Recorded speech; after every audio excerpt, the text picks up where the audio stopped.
Nerdcasts, you'll have the first question. Hello, Nerdscast, independent freelance commentator from the United States. First of all, commiserations on the loss. It was a tough one. This first question goes out to Boaster.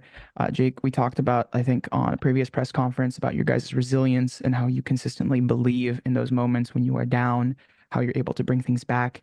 Obviously, today on Abyss, we started to see some of that, and then it didn't come to fruition. What do you do in moments like this when that confidence doesn't come through? How do you manage that emotionally as an IGL, and how do you manage that with your team? To be fair, you just reset and go next. And that was what happened on the Abyss. We're 11-1 down, so this is quite a feat, especially when you've got to pair into all the ultimates that are potentials and stuff like that. Things just have to go your way, similar to how it went their way on their attack side. And so we just keep playing, and then once it gets a bit closer, we'd start believing more and more. But unfortunately, we weren't able to get to unfortunately, we weren't able to get to the point at which you start really, really believing, and then you can see the energy. Yeah, I think that was it, really. Yeah.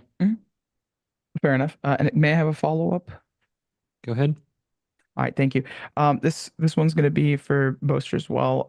For round 10, if you can recall it, it was when I think Kayak went for hero play, and then Alpha had a bit of nerves. Who made the call for Kayak to make that hero play, to like do that? If you don't mind me getting specific. If it's too specific, then it's all good. I don't even know what round 10 was. Defense side, you guys pushed out, or Kayak pushed out solo. He dashes on Ethan. It's NRG. Right? It's the in middle. Ethan round, right? Where Ethan killed him. Yeah, that was Yep. my bad. It was one of the things that I kind of made for them, but it was slightly wrong, and so it backfired and it didn't work for us. But that's how it goes, you know. You live and you learn. Unfortunately, we had to learn in the actual official. But yeah, I mean, that was my call, actually. I said for him to get in their face. I mean, if he wasn't there, it would have worked. Yeah, it's true. It's true. Well, you guys always, Boaster, you always have high spirits. Good luck in your guys' next matches to everyone on the team, and commiserations on the loss as always. Thank you. Thank you. We'll take the next question from Miguel Soriano. Hello, guys. Well, first of all, I'm sorry about the result today. I know it's not what you guys were expecting. My name is Miguel Soriano for Sons of KS in Latin America. And my question would be for Coach Milan. Back map 1 was crazy. It was overtime, and then map 2, the gameplay looked like a little off. Guys seemed like a little bit nervous. Was there anything from the NRG plan or something that you were like, it was hard to adapt to, something that surprised you on that second map? No, I think I said to the boys already when we were backstage, but I think we just missed some shots. Like, that's maybe a very easy explanation to give, but I think normally we are a little bit more controlled in like closing out these and shutting down these side executes. And I think this time around it just got a little bit too hectic. The exact reason, I'm not sure. I'm not too worried about it now, but that's it. Thank you so Thank much. you. And if I may have a quick follow-up. We're going to stick to one question per journalist just because we have a lot to get through. Thank you. Thank you so much. We'll go next Good luck. to Sophia. Hello, guys. Sophia from Esports Strategy. My question goes to Boaster as well. As the IGL, what do you think were the biggest challenge in this game, and where is the Boaster AT's crazy form in this series? Where did he end up? So I think the reality of this game was the Ascent could have been ours if we were faster off the gas. I think I think we lost that really big round on the judge, and it kind of blew our economy and would have put them in a bad economy and would have put us maybe at an equal scoreline of like 4-4, which is juicy. And then we had some ultis coming up, but we just lost that round. And then we're back to being on a rubbish bias, and then it's like 4-1 or something. So I just think like those rounds like that can happen in a game, but they are just so brutal. And that's that's the big difference. If you want to win champs, you have to convert the easy rounds, and we didn't convert that round, and it was sad. The crazy form, yeah, it was cooking. I don't know though. I haven't seen it. But I think I did it all right. But other than that, like that's not why I'm here. I did that for fun, but I want to win, and I'm not happy with today. I think we can do much better, and I think the boys will know that, and we'll have our talk, and we'll reset, and we'll show our hunger, passion, and spirit, and we'll just try it again. You know, we still technically need 2 more wins. That's true. As always, thank you so much. Good luck for your next match. Thank you. We'll take the next question from Sierra. Yes, hello. Sierra Zobi, freelance esports commentator from North America. Likewise, commiserations on the loss. This question goes over to Coach Milan. I think it was a big sentiment echoed on your team that you really wanted this win today because of the map pick ban advantage that coming in through the upper finals gives you, and you attributed that to the loss for Paper X in Toronto. So I was curious, what did you learn from that kind of preparation process and just the endurance of having back-to-back best-of-5s from Toronto that you're going to now bring into this, again, lower bracket back-to-back run and hopefully a chance in grand finals? I mean, we prepared for every scenario to happen, right? Like either us making it through the upper into the grands or having to go the lower route. So we're not really, I don't think there's any significant changes for that. If you're talking about experience, this team has played what, 5 best-of-5s this year? Maybe 4? I don't even. But I think we're very comfortable in that terrain. So I'm looking forward to that, honestly. And I think that us, Paper X, have that advantage over these other 2 teams where they have a little bit of they have played those long matches and they know what it's like to, you know, have to go for a 5 mapper or a 4 mapper. And that's on, there's not much else to add there again. Sorry. No, you're good. That was great. Thank you so much and good luck in that lower run. Thank you. We'll take the last question from the remote media before moving in-house. Golden, if you'd like to close us out for the remote folks. Yeah, thank you. Can you hear me? Yes. Yeah, well, hello, I'm Golden from RGLG, and first of all, sorry Fnatic for the loss of today. You know, it's very anticlimactic to see mostly the second map. I think no one expected that performance of Fnatic. And my question is for Alfajir. Oh, Alfajir. First, since you were sick, do you think that the time that you weren't able to practice with the team or the fact that you were sick had affected your the performance that you had today? The performance of the day. Yeah, I think I've been practicing for a long time with the team. After that match, I was in the practice all the time. So today I wasn't focused. I don't know what happened, but I wasn't in the game. It's not because of I'm sick or something. It's just maybe because I ate something bad or something. I don't know. I wasn't focused, but I will make sure I'm gonna be focused tomorrow. Thank you so much. Thank you, and good luck in your next match. We'll move on to the in-house media next. Go ahead. So this question is for Alpha again. Was it tough to come back and play after being sick? And do you feel it affected your performance today? I think it affected my confidence though, because I didn't feel confident as I do before. So when I was in the stage, I was like, when we're losing and stuff, I was a bit worried about team and myself. But I think I'm warmed up now, so let's see tomorrow. Thank you. We'll take the next question from Ravish. Awesome. Thanks, guys. Hey, guys. It's Ravish here in Paris. What's up? I wanted to ask a question to Kayak, actually. No, for the Kayak. Look, we talked a couple of days ago where you said, I'm thinking I'm back, right? And you felt confident. You looked good out there too now. Overall, how do you think about your performance today? How do you feel about going into tomorrow, right? And like, have you been able to maintain that locked-in mentality of you saying you being back and so on?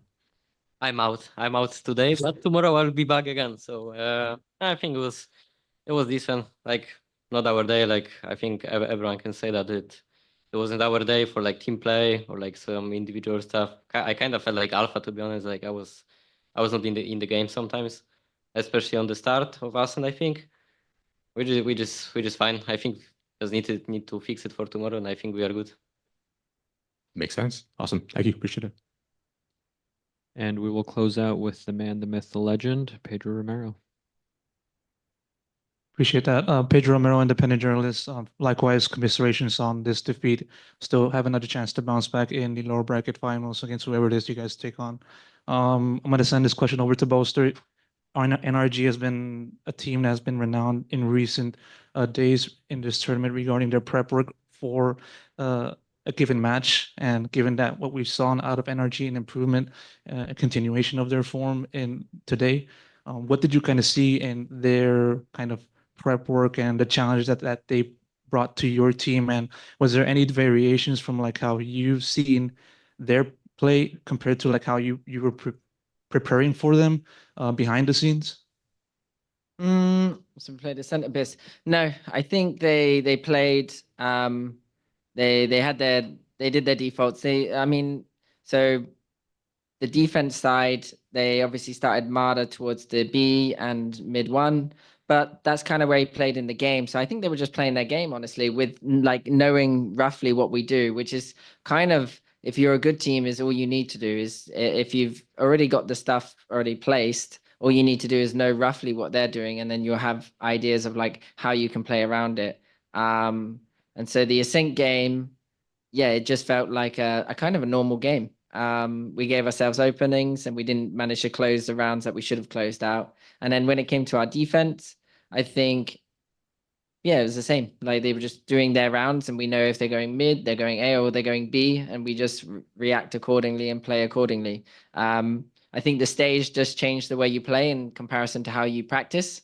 And when it came to Abyss, like I said, I just think the Abyss, we were 2-1, and then we were 5v4 on a 2-1, and then we didn't play the situation right in my head, and it snowballed after that. And then they started getting ultimates, and every time we went for a retake, they had an ulti. And then obviously the economy is so brutal because every time you lose a round, you're back to having a sheriff. They gain another round, they gain more orbs, and then you're playing your next buy round. You're like, oh great, they've got this ulti now that we have to worry about. So we're constantly on the back foot on Abyss, and that's why like the attack sides can be so brutal and so punishing, because the map is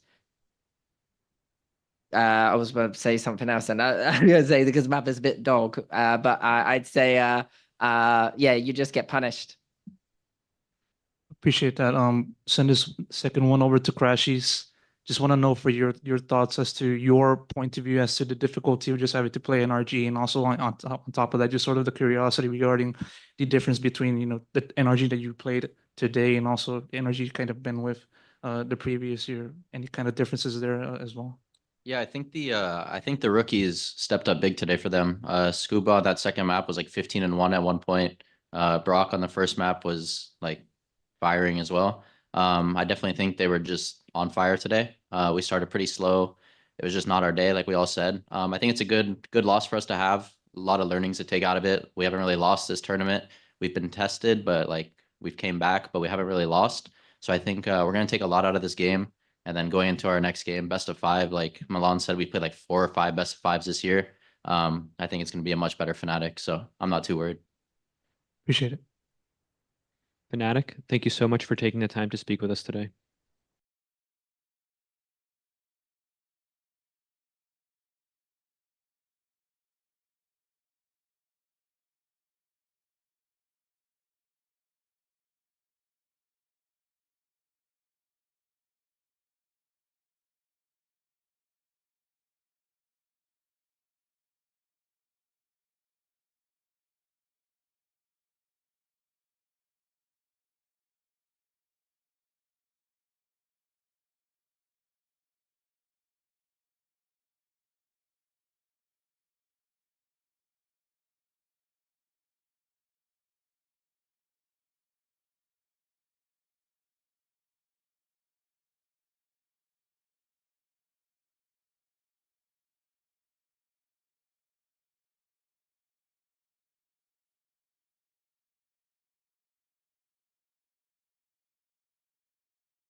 Nerdcast, would you like to kick us off? Sure. First of all, I mean, the sun hasn't even come up on LA yet, so it's wild what you guys did today. Congratulations to all of you. Nerdscast, independent freelance commentator from the United States, just to first state that. This question goes to, if I have to pinpoint it, I would say to Scuba, Brock, and Mata and Bonkar. I know it's a lot of people, but anyone on the team can also answer. Bonkar, when I came out of the interview with you in stage 2, I looked at one of my other media and I said, these guys are making top 3. And now you guys are not only in top 2 guaranteed, but you're in the uppers on grand finals. The question is a bit about the macro of you guys as a team. The first part being growing pains at champs. What have you guys done? Obviously, all competitors, they believe that they're going to win. So it's not a question of, did you believe you were going to be here? But it's more of a question of what have been some challenges that you had to overcome as a team. And that's why it also goes to Mata and Scuba and Brock as the rookies coming into this. You guys have, this is one of your first appearances here in an international. What have been those growing pains? First of all, I want to say that was a really good question. Like, that was an excellently said question. But I feel like after every match that we've played, we've always had the mindset that there's something to learn. Whether it's a win or a loss, it didn't really matter. And I just feel like our coach, Bonkar, has been really good at keeping us focused and keeping us on like a track to improve after each match. And I think everyone's pitched in an insane amount of effort to improving as well individually.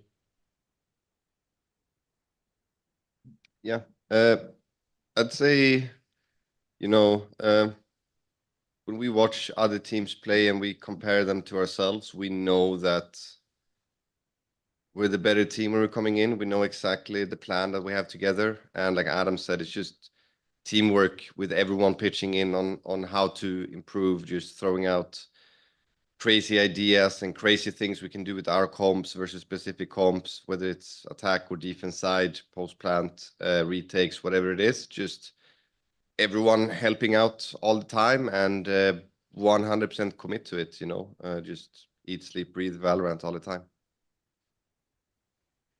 Thank you so much. We'll move on to Miguel Soriano from Sons of KS Latam. Thank you so much. Hello, guys. My name is Miguel Soriano for Sons of KS in Latin America. And first of all, congratulations on this big win. You guys are in grand finals now. But the deal is not done. My question would be for some, if I'm not mistaken, you've been in NRG ever since you started competing in Valorant.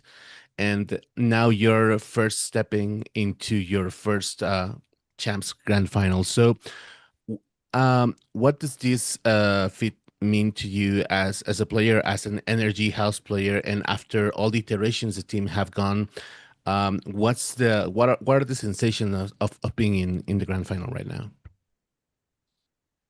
It feels great, obviously, making any Grand Finals, but especially to do it at Champs, I think it's one feeling that you really can't replicate. And yeah, I've been with NRG for a while, and every time they put their trust in me as a player, and I owe it to them, and it's just our job to close it out. Thank you so much, and best of luck, guys. Thank you. Thank you. Thank you. We'll take the next question from Sophia from esports.gg. Hello, guys. I'm Sophia from esports.gg. First of all, congrats on your win. My question goes to Ethan. Can we confidently say that this is the strongest this roster has felt since the start of the year? And how does it feel to be here for the second time, for being the first to be in the grand finals for the second time? Yeah. Yeah, this is definitely the best iteration we've had. I think everyone's playing insane right now. I think we've all figured out how to bring the best out of each other, which props to everyone on the team to doing that. And yeah, feels good to be here again. I think we're in a really good spot. So we'll see you guys on Sunday. We'll be there. Thank you so much. Good luck. Thank you. Thank you. We'll take the next question from Golden. Thank you. Hello, I'm Golden from RDLG, and my question goes to Bonkar and Ethan. And this question is, first of all, congratulations on reaching grand finals. It's been no one expected NRG at the start of the year to be one of the best teams in the world. And one of the things that amazed today was how NRG performed in Abyss, almost closing the a map with a amazing result. So how was the preparation against Fnatic in this map? You can go ahead, Bob. I mean, just prep as normal, you know, we treat every enemy the exact same way. We know how they play. Prep was good. We predicted pretty much the map outcomes that was gonna happen, the veto and everything. It was just solid prep, and you know, shout out to the guys following the prep and executing on the prep, because that's the actual hard thing to do, to still play your own game at the same time as you're countering the enemy team and figuring out how you want to play with your prep, so to say. Thank you. We'll move Thank on you. to Sierra.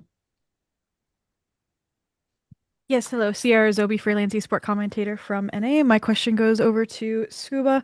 Obviously, I got to chat with you a little bit right after you qualified for Champs, and out of all of the teams attending, you said you wanted to go up against Fnatic, and you got to have that opportunity now to punch your ticket to Grand Finals. So I just wanted to ask, how was the experience? Did it live up to your expectations, or would you want a rematch against them in the Grand Finals over DRX or PRX? I can't say I do want a rematch against them, but I think it will be them in the grand finals, if I'm being honest. And how it felt when we first came out and we were warming up, Sam said, the crowd's not on our side, guys. Like, this should piss you off. And it really did piss me off. So I'm going to give that to the main reason how I played so well in Abyss. And yeah, just it was a great feeling. Perfect. Yeah, congratulations. It was a standout performance, and good luck in Grand Finals. Thank you. Thank you. We'll go to Adi Adian from VLR.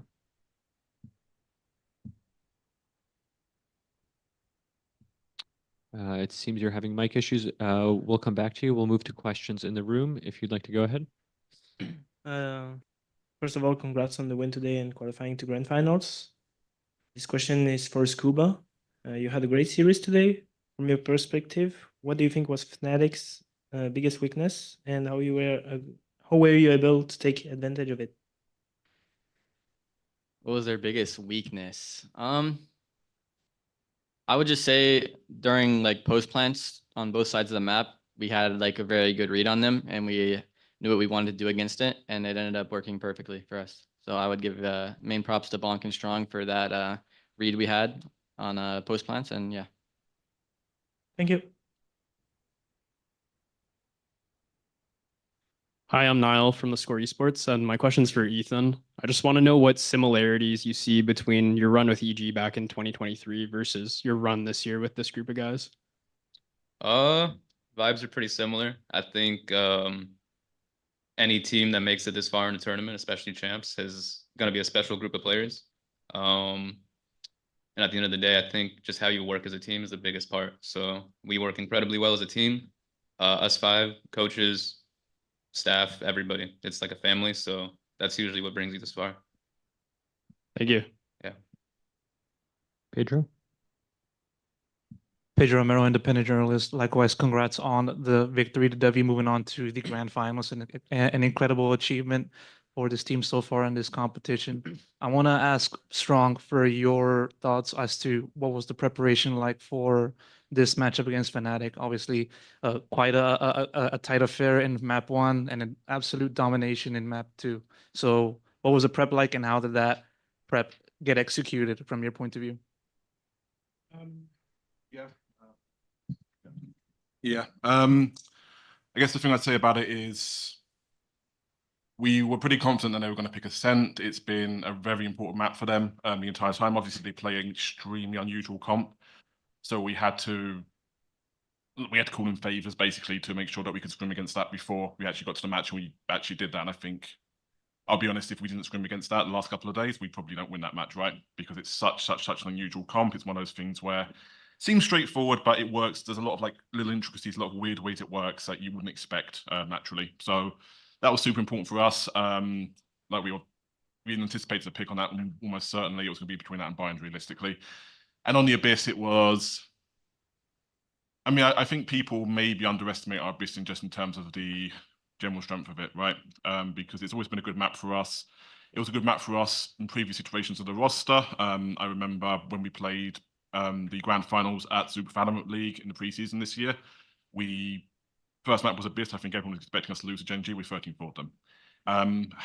I would say with Fnatic, it's because Fnatic ultimately are one of those teams. They're the epitome of the team that's practiced one kick 10,000 times, right?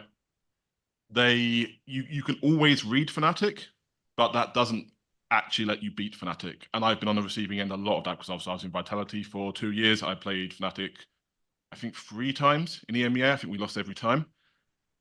Knowing what they're going to do is not enough. And I mean, obviously that's why credits the players here, because we actually managed to work really well on the prep. But it was just a matter of there's a lot of dry running. It was a lot of this is what they're going to do. You know, we know what they're going to do.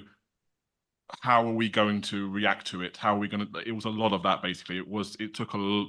They were harder teams to prep, I think, than most teams because of that. Even though you can kind of read a lot of what they were doing. So yeah, it was. Yeah, it was not easy to prep them. But as you can see, obviously the results went great and we got the win, so we can't complain. A quick follow-up to the rest of the entire team, given how map 2 ended up with a resounding victory. Did you guys even expect for that map to play out as it did? Open-ended to anyone that would like to answer. Which map? Map 2. Map 2? Yeah, honestly, when I found out they picked defense, yeah, I expected it to go that way. I think there was a stat that they were close to 26-0 on their attack side last 2 maps on Abyss. If that's true, then very surprised they picked defense. So yeah. And we'll close out with Ravish. Yeah, what's good, everybody? How you guys doing? Congrats on the win. Let's go. Hi, it's Ravish. Real quick, I wanted to toss it over to the whole team on this one. Just a pretty open-ended question. Now, ideally, y'all come back Sunday, y'all on fire. Let's say you win champs, right? Ideally, who gets to get the trophy first? Who takes it on first, bro? One of the rookies for sure. Yeah. Yeah. Definitely the rookies. Whoever they give MVP to, they'll get right. Yeah. Managed by Rai. I agree, you're managed by Rai. Yeah. Our manager, Rai. All right. The hidden MVP of the tournament. You shout out right. Hopefully, it doesn't get steer out of it. That'd be kind of crazy. And also follow up as well. Sam, have you paid off Shanks yet? To not root for you guys yet, or not, bro? Honestly, I don't even know if he's watching. I know he's here, but I don't even know if he has a booth.